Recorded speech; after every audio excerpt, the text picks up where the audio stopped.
So I'm finishing up the welding on the interior, starting with the swing out door bar. So I just start by cutting the straight section of the bar out, then I tack in either end. They're canted 1.5 degrees out, done with a digital angle finder. Then I tack one of the ends on the bar that goes into place, pin it in, put the fourth piece in, and then I can just hold the bar up, and then with this hose clamp I mark where I'm going to cut this pipe. Then I assemble it, tack the fourth one in place, then I can take it all apart and fully weld all of them. Pretty straightforward. Alright, the next step is done. So that was just filling in the holes that I cut to put the roll bar in.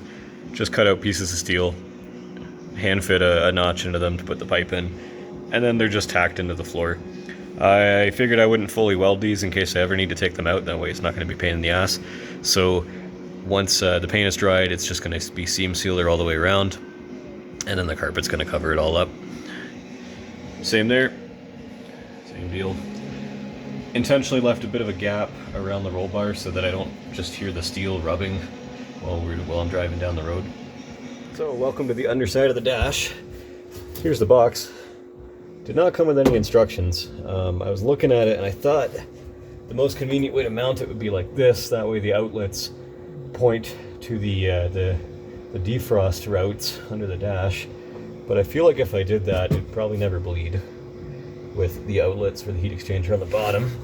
So I went and looked at some photos that people posted. Most people are mounting it like this.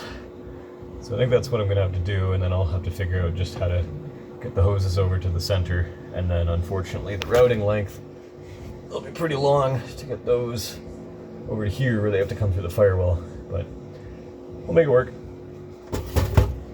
Hang on, actually, there's no reason why I can't flip it around. The brackets are long enough to do that. I can mount it this way. That's a little better. And I just have to figure out how to get those brackets to the firewall. Cool. Alright, swapping the box out for cardboard template. Looks like it's gonna go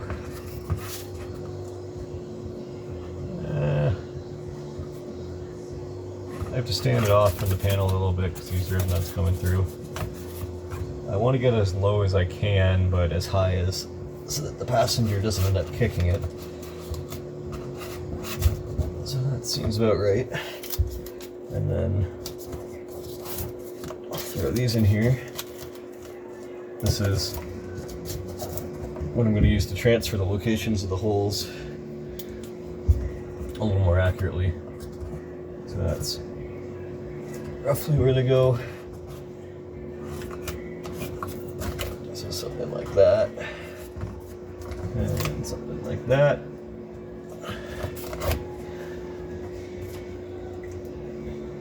And then I'm going to take the measurement off of the box like that to get the actual distance between the holes.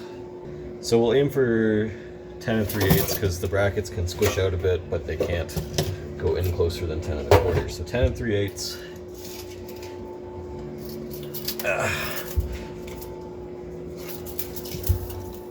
There. There's 11, and yeah, that's pretty much right on. Just move that in here. Yeah, I know, great marking, right? Okay, now I gotta figure out how to make standoffs, which I think I'm just gonna cut out 1-inch square tube pieces, and we'll be back. Okay, here's what I came up with. We got 2 little blocks of steel cut out with nuts welded inside them, and I have them clamped to this board here, or this piece of steel, at the right width. So in theory, I can hold them up, tack them in place, and then we should be good.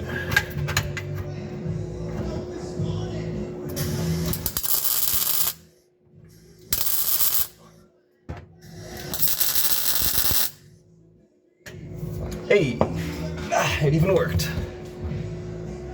Kind of looks okay, not bad. All right, that's sorted. Seems firm enough, ought to work. I can worry about wiring and plumbing it later. That's enough that I can put the interior in and not light the carpet on fire. So I gotta clean all this up and start that next.